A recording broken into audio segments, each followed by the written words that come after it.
Hi everybody. I'll try and make this as quick as possible so you can get into the lab for today. But I just wanted to go over the homework really quick with you, so I hope that you're comfortable doing this by yourself. And then after this, again, there's a lab which is actually going to replace what we tried to do 2 weeks ago with those pens and the weights and spinning it around. But that's all in the Google class document, and then I've got another little problem set for you to work on after you complete the lab. So let's see how it goes, and let's dive right into going over your homework. So the first question was about David and Goliath. Giant is slain when David hits him with a rock that has been spun around overhead in a sling. If the rock spun with a frequency of 100 revolutions per minute, what's the period? So we are looking for the period, which is 1 over the frequency. And they give us a frequency, sort of 100 revolutions or 100 cycles per minute, but that's equal to 60 seconds. So 100 over 60 is going to give us, drum roll please, 1.667, 1.6667, repeating. And then we would take the inverse of that, 1 over 1.666666666. So we'll take the inverse of that. Clear 1 divided by 1.666666. Enter, and you should end up with about 0.6. So the period is about 0.6 seconds. The other way you could do it is just 60 over 100. You could take the inverse of what you're given and go from there, and that'll give you 0.6 seconds also. But either way, you're dealing with the period being 6/10 of a second. Moving along, let's deal with Ashton the ant. And, oh, is this Ashton the ant? Ashton the ant is crawling on the steel blade of a ceiling fan when the fan is turned on. I hate when that happens. And Ashton goes for a ride. If Ashton sits on the fan blade a distance of 0.8 meters from the center of the fan, and the fan turns with a frequency of 1.2 hertz, A, how fast does Ashton spin? So we're looking for the velocity, Vc equals. And B, if Ashton slips off the fan, describe the path he will take. So part B is very simple. Part B is going to be tangent. Okay? But for the first part, Vc, we're looking to figure out what 2 pi r over t is. Now they give us the radius, which is 0.8. So 2 pi times 0.8 meters over period. Now they don't give us the period, so let's see if we can figure out the period. We know period is 1 over the frequency, and they give us the frequency of 1.2 hertz. So we would take 1 over 1.2 to get the period, and 1 over 1.2 is 0.83 seconds. So that 0.83 can go back up there to where the period is. We'll just erase that, and we can plug in 0.83 seconds. And if we play all of our cards right, we should end up with 2 times pi times 0.8 over 0.83. Should give you just over 6, I think I got 6.05, but just over 6 meters per second. So I hope that makes sense. And again, if Ashton is going around in circles and he is let go or he falls off, he will go tangent off of those fan blades. Okay, so next up, Rumpelstiltskin. I still don't know if that's spelled right, but we'll go with it. Miller's daughter is spinning a straw into gold on a spinning wheel that turns at a speed of 7.5 meters per second. So we know the velocity is 7.5 meters per second. Make 1 revolution every 0.5 seconds. So the period, actually, they give us is 0.5 seconds. Isn't that nice? How long is a strand of gold that makes 1 turn around? So we're actually looking for the circumference. So we can actually use the equation B equals 2 pi r over t to get this. Now the crazy thing is circumference, last time I checked, is 2 pi r. Right? So V, if I know V is 7.5, that equals 2 pi r, that's the circumference over the period, but they give us the period's 0.5. So this really isn't even all that hard. You don't need to solve for the radius and then multiply it by 2 pi. because 2 pi r is the circumference. So I just switched that to what we're solving for, and there you go. So we're going to multiply both sides by a half, and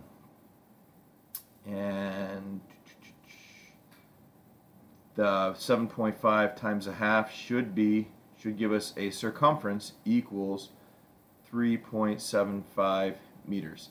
I mean, you could of course solve 0.5, 7.5, and 2 pi r up top, and then you could solve for the radius and then multiply it by 2.5. Or sorry, you could solve for the radius and multiply it by 2 pi. But I'm just trying to save you some time. So the circumference is 3.75 meters. Okay. Next up, a 3.2 kilogram hawk is circling over its prey. If the hawk circles once every 10 seconds, that sounds like the period to me. One cycle every 10 seconds. So 10 seconds is the period. In a 12-meter radius circle, what's the linear speed of the hawk? So we're looking at V. What's centripetal force allows them to remain in the circle? That's easy. That's going to be air force, air resistance. And what's providing the centripetal force? I would say his wings, I guess. Sure, wings. Anyway, so we want to know the velocity. So there's the math part. VC equals 2 pi r over t, plug and chug, 2 pi times 12 over the period, which is 10, and that should give us 7.53 meters per second. 7.53 meters per second. Oh, I misread this. Air is what's providing the force. We need to figure out Fc. And I hope you remember that is mv squared over r. And air is what's making the Fc. So I hope that makes more sense. Sorry, I looked at this very quickly. So now that we have the velocity, we can use that in this equation. So m, we also know the mass of my hawk is 3.2 kilograms. So 3.2 times 7.53 squared over the radius, which is 12. When you plug in this into your calculator, equals Fc. You want to do 7.53 squared, get that answer, then multiply by 3.2, get that answer, and then divide by 12. And that should give you 15.1 newtons. Okay? So I hope that makes sense. And again, I'm sorry for reading through the question so quickly. Next up, we're dealing with Sasha's favorite ride at the amusement park is the Ferris wheel. And the radius is 7 meters. She takes a 20-second ride. So let's start writing down the stuff we know. The radius is 7.0 meters. The ride takes 20 seconds to make one revolution, so that's the period. It's 20 seconds. Linear speed is what we're looking for to start with. V equals, I don't know. The centripetal force is something else we're looking for. And we know her mass is 50 kilograms. Okay. And does she feel as if she's being pulled in or out by the ride? We'll talk about that on Friday. So don't worry so much about this part. And again, we'll talk about that tomorrow because I am going to be in tomorrow. Okay. So let's do a little bit of the math really quick. VC is going to be 2 pi r over t. And that should be 2 pi times 7 all over 20. And that should give us 2.19 meters per second. And that's not really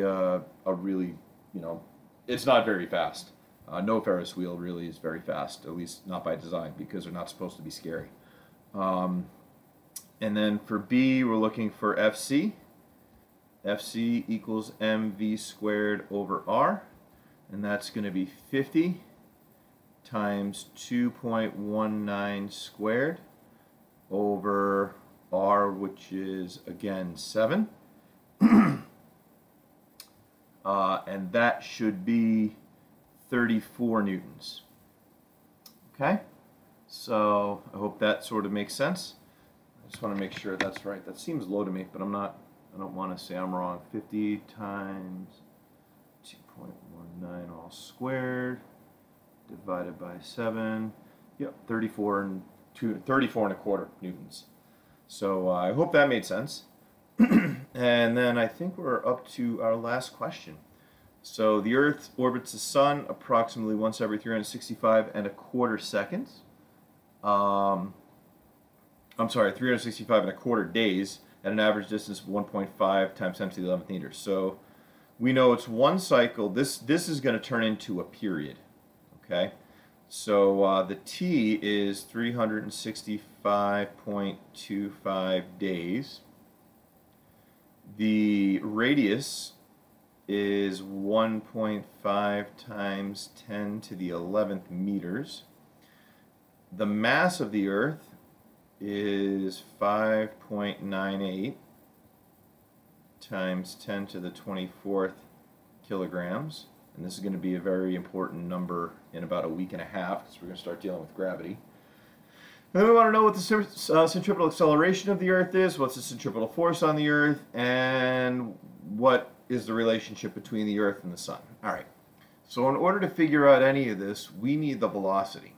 And we don't know the velocity. And the only way to get the velocity is to do 2 pi r over t. The good news is we have an r. It's a big R, but it's an r. And it's in meters. The bad news is we have a period that's in days, not seconds. So the first thing we're going to have to do is go from days to seconds. And the way to do that is going to be 365.25. We're going to set up some field goal posts here.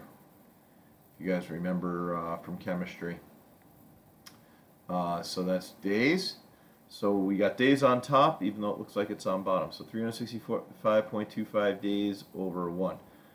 Days on top, so I want days on bottom. So 1 day is 24 hours. And then, so days will cancel. I've got hours on top, I want to put hours on bottom. So 1 hour is 60 minutes. And then we still got to do one more. Hours are going to cancel. We got minutes on top. So 1 minute is 60 seconds. And that will actually give us the number of seconds in 365 1/4 days. So doing that, it's a big number. I'm just going to write it down here. It's going to be 315,576.00 seconds. That's a lot of seconds. So to do this out, it's going to be, for our velocity, VC is 2 pi r, but we know r is 1.5 times 10 to the 11th, all over this huge number, 315,576.00.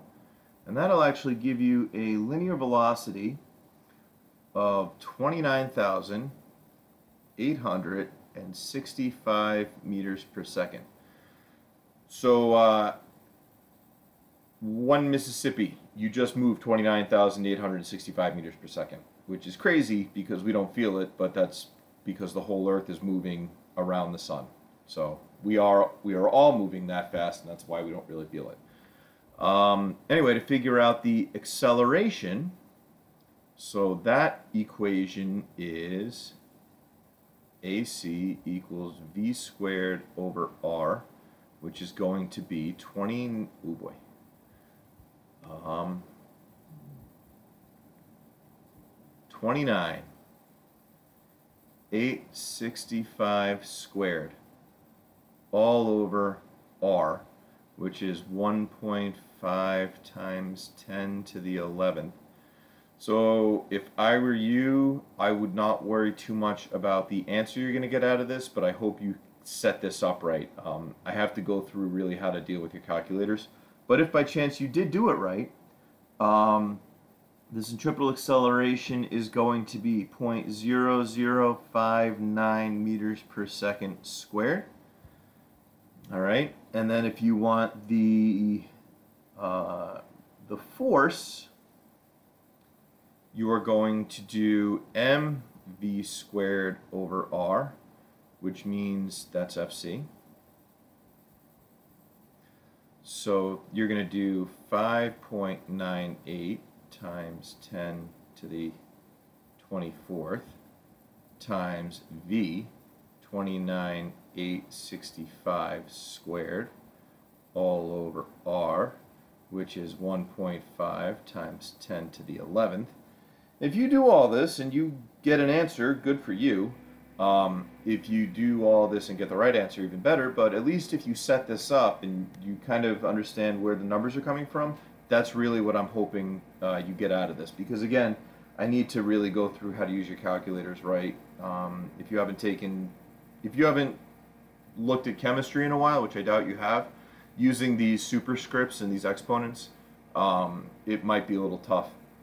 But if you plug this in correctly, you should end up with 3.55 times 10 to the 22nd newtons, which is a really, really, really, really, really big amount of force. But we'll talk about why that is, honestly, next week. But that's how hard the sun reaches out and grabs the earth. By Newton's third law, that's also how hard the earth reaches out and grabs the sun. So both forces are acting equally on each other between the earth and the sun. And so I guess you could almost say that the earth is falling into the sun, it just keeps missing it.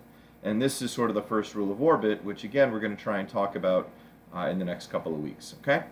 So there is A, there is B, and then C and D are sort of what we just talked about. Okay? So I hope this helped. I hope you performed admirably on the homework. But yeah, why don't you open the second piece of this assignment. There's a clickable link within the assignment that you should just be able to click on. And yeah, if you have any questions about anything, I do have my phone and a tablet on me, and they both should have good internet service. So if you have questions, just shoot me an email and I'll try and help you out as quick as I can. All right? Have fun, good luck, and please be nice to the substitute. Take care, guys. I'll see you tomorrow. Bye.